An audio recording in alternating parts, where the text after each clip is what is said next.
back to my channel. If you're new here, my name is Amanda and this is my September wrap up. So in the month of September, I read a total of 9 books. You guys, 9 books, okay?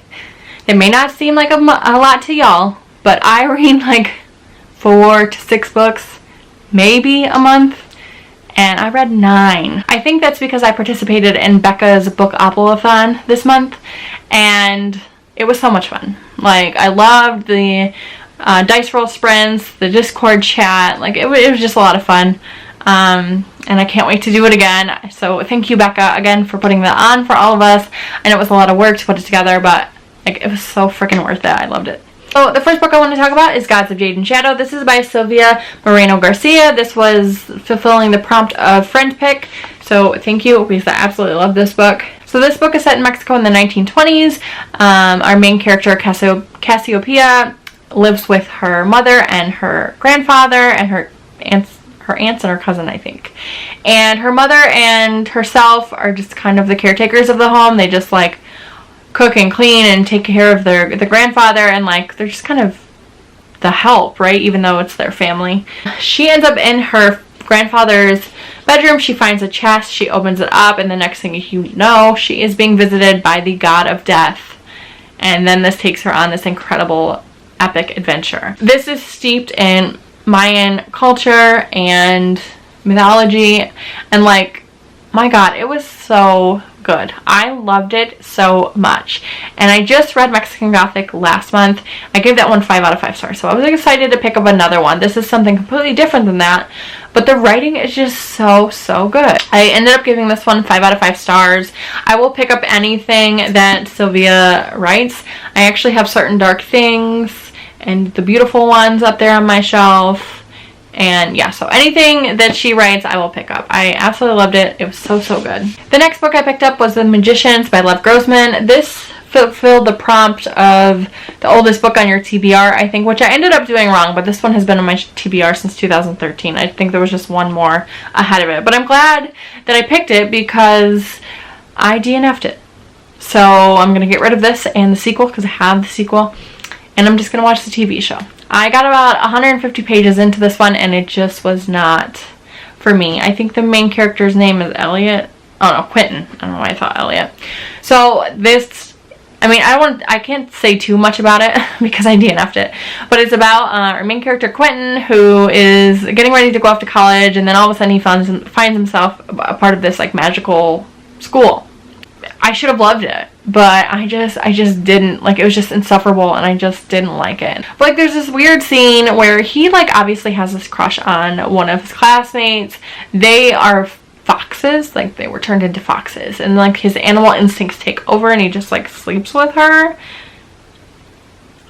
But like, she's a fox, so she can't consent, right? And like, when you're reading the scene, I just got super uncomfortable, because one, it's weird, and two, like, did he just rape her? And like, they talk about it later, and she's like, no, don't be, I wanted you, like, it's okay. But like, during that time, like, you don't know if she like really wanted him or not. And I just, and then like, there's like fat shaming in here. One of the characters is like a bigger guy, and then they always talk about how fat he is, and then like, I don't know, it just made me really uncomfortable, and I just wasn't connecting with the characters, and it just wasn't for me. I picked up Mirage. This is by Somaya Dodd. It's been a long time since I've read this, so I don't know what to tell you guys about it, other than I liked it. You know, it's a YA fantasy. It started out really strong for me. I just felt like the relationships that developed, they were too easy. So this follows a girl named Amani, who one day is just kind of kidnapped from her lands and taken to the queen. Actually, she's not a queen, I think she's a princess. Taken to the castle and basically told, like, you're gonna be her stand-in because people hate her and they want to assassinate her. You look just like her. You're gonna stand in for her in case something, like, they try to assassinate her. And she has no choice in the matter. This one 3 out of 5 stars. I do like it. I think the sequel just came out. I'm not sure that I'm going to pick that one up, but the book is gorgeous. The writing is gorgeous. I just didn't like the way, I didn't like where it went, essentially. The next thing I picked up was for the Gothic Lit Book Club, and that was Dracula by Bram Stoker. First of all, this edition is the Barnes & Noble edition, and it's gorgeous. I did enjoy it. And I mean, you guys know the story of Dracula, right? Like, everybody knows the story of Dracula, so I'm not gonna like go into that, but I give it 3.5 out of 5 stars. I liked it. Some things that I did like about it were one of the characters, Mina. I really liked her. She was just so kind-hearted. I also liked the relationships that the guys had with not only one another, but like with Mina. They were actually good friends to her, and they were emotional at times. And I don't know when this book was written, like in the 1800s, the late 1800s, 1900s, I don't know. But like, even now in 2020, like, it's not normalized for men to feel, like, be emotional, right? Like, if a man's emotional, like, they're not masculine enough or whatever. So it was really, really refreshing to see that, and I really liked that. I don't think I'm going to read anything else by Bram Stoker. Like I said, I feel like this could have been, like, 100 pages less. It is written, like, in journal entries mostly, which is a cool way to do it, but, like, the detail that's in these journal entries and the dialogue that's repeated, like, there's no way that people, like, remember that much detail when they're writing. Like, it's just not gonna happen like that. But glad I read it, you know. Now I can say I've read another classic. So next I read Catherine House by Elizabeth Thomas. This one I loved so much. I read it for the Literally Dead book club. It's freaking weird, okay? It's weird. I'm not gonna lie. Like, it's weird. I gave it 4.5 out of 5 stars. It's been a long time since I've read it, so I don't remember the character names, and I don't have it in front of me because I listened to it on audio.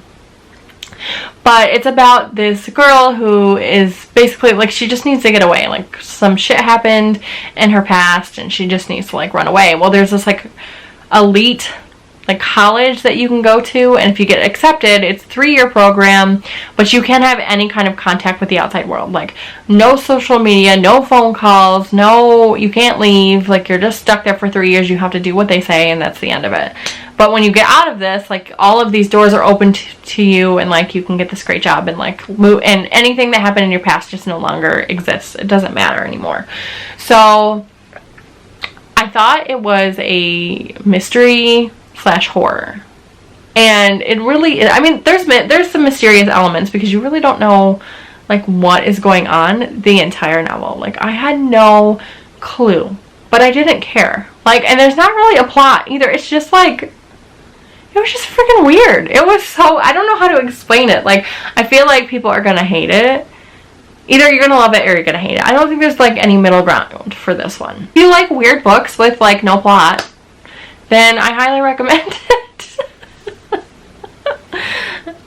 I mean, I guess that's all I can say about it. I gave, like I said, 4.5 out of 5 stars. Highly, highly enjoyed that one. I picked up House of Salt and Sorrows. This is by Erin A. Craig. I gave this one 4.5 out of 5 stars as well. This one is a 12 Dancing Princesses retelling. So basically, we're in this seaside town, or island, I guess. I don't know what his royal title is, but he has, you know, 11 daughters, and they start dying, and they don't know why. And so Anna Lee, who is the main character, she sets out to try to figure it. She knows something's wrong. Like, her sisters are not doing this in themselves. So trigger warning for miscarriage and for suicide. Anna Lee doesn't think that what's going on is normal, that this isn't just a stroke of bad luck. And so she sets out to try to figure out what is going on. I don't know why I didn't pick this up sooner. Like, everyone that reads it loves it. And it's been on my shelf for a while, so I'm really, really glad that I got to it this month. And I will be picking up the next book that that this author writes, because it was just really good. It's atmospheric. It's fairy tale-esque, you know, and yeah, I just really like that. The next book I picked up is Emma and the Night. This is by Wendy Walker. I liked it, but it's so fucked up. Like, there's trigger warnings for this book, and I can't think of any off the top of my head. There's child abuse, emotional at least. There is sexual assault, rape, child endangerment, some skeevy things happening with, like, an adult and underage. Like, I don't know if that's, like, sexual harassment or pedophilia. I don't know what I would call that, but I would look up trigger warnings for sure for this, in case I'm missing things or I'm, like, saying them wrong. Like, for sure this book has some triggers in it, and, you know, I don't want you to go in and think it's just a run-of-the-mill thriller and then you're like, what the hell, because I did that. I did that quite a few times on this one. I think if I had to rate it, I'd probably give it 3.754 stars, I think.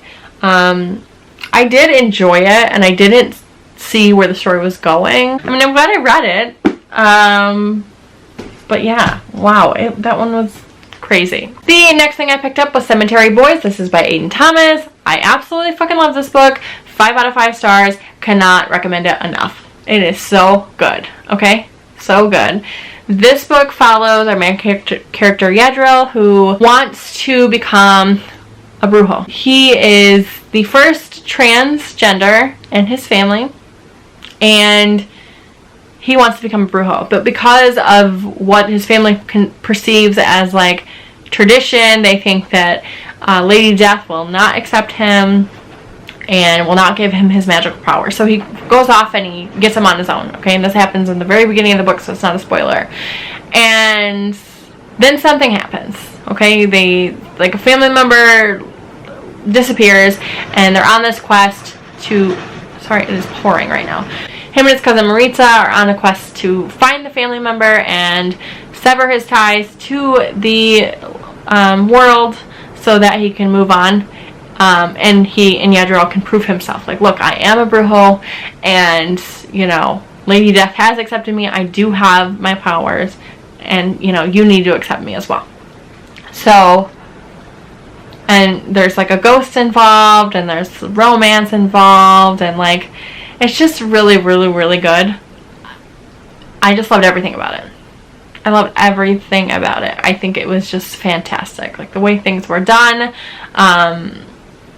and just like pulled at my heartstrings at points. Like, very, very good. And I think this book, like, it's just like a ray of sunshine in today's world right now. Like, it's just really, really good, and I really enjoyed it. And the final thing that I read in the month of September is Transcendent Kingdom. This is by Ya Jassi. This is my most anticipated book of the entire year. What can I say about it?